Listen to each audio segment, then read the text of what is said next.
அம்மாடி! இதோட டேஸ்ட்ட அடிச்சுக்க உலகத்தில வேற எந்த டிஷ்ஷுமே இல்லன்னு தான் சொல்லுவேன்.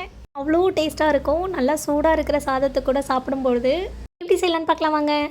அதுக்காக 1/2 கிலோ கடம்பா எடுத்து வச்சிருக்கேன். 1 ஸ்பூன் மிளகாத்தூள் போட்டுக்கலாம். 1/4 டீஸ்பூன் மஞ்சள் தூள், 1/2 ஸ்பூன் வந்து மல்லித்தூள், தேவையான அளவு உப்பு, 1 1/2 ஸ்பூன் இஞ்சி பூண்டு பேஸ்ட் போட்டுக்கலாம்.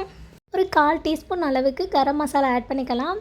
கூடவே நம்மளோட சீக்ரெட் மசாலா கண்டிப்பா வேணும். இதோட ரெசிபி கண்டிப்பாக நெக்ஸ்ட் வீடியோவில் ஷேர் பண்ணுறேன். 1 ஸ்பூன் கார்ன்ஃப்ளவர் மாவு ஆட் பண்ணிவிட்டு நல்லா இந்த மாதிரி பரட்டி எடுத்துக்கலாம். மசாலா எல்லாமே இந்த கடம்பா கூட நல்லா கோட்டாகி வரணும். அதனால் நல்லா கை வச்சு நல்லா பரட்டி எடுத்துக்கலாம். பரட்டி எடுத்துகிட்டு இதை வந்து ஒரு 10 நிமிஷம் ஃப்ரிட்ஜில் வச்சு எடுத்துக்கலாம். இப்போது தவா ஃப்ரைக்கு தேவையான அளவுக்கு ஒரு வெங்காயம் வந்து பொடிசாக கட் பண்ணி வச்சுருக்கோம். 10 பல் பூண்டு இந்த மாதிரி பொடியாக கட் பண்ணிக்கலாம். நாங்கள் வந்து இன்றைக்கி தோசை தவாவில் தான் செய்ய போகிறோம். ஸ்டவ் ஆன் பண்ணிவிட்டு தோசை தவாவில் 2 ஸ்பூன் எண்ணெய் ஊற்றிட்டு தேவையான அளவு ஜீரகம் கொடுத்துக்கலாம்.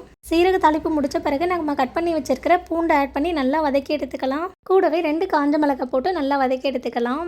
காஞ்ச மிளகாய் கலர் மாறின பிறகு நம்ம கட் பண்ணி வச்சுருக்கிற ஆனியன் ஆட் பண்ணிக்கலாம். ஆனியன் வந்து கண்ணாடி பதம் வந்தால் போதும். வெங்காயம் வதங்குறதுக்கு தேவையான அளவு உப்பு ஆட் பண்ணிவிட்டு வெங்காயம் நல்லா வதங்கின பிறகு நம்ம வந்து ஃப்ரிட்ஜில் வச்சுருக்க கடம்பாவை எடுத்து அப்படியே இது கூட போட்டுக்கலாம். இதுக்கப்புறம் தான் நமக்கு பெரிய வேலையே இருக்குது. இந்த கடம்பாவை வந்து இந்த தோசை தவாலையே நல்லா பரட்டி கிளறி விடணும். ஒரு கடம்பா கூட கீழே விழாமல் கிளறவே முடியாது. அவ்வளோ கஷ்டமாக இருக்குது. கடம்பா செய்யறதேனும் என் ஹஸ்பண்ட் தான். தண்ணி குடிச்சிட்டு வரேன், கொஞ்சம் இதை கிண்டி விடுன்னு சொல்லிட்டாங்க.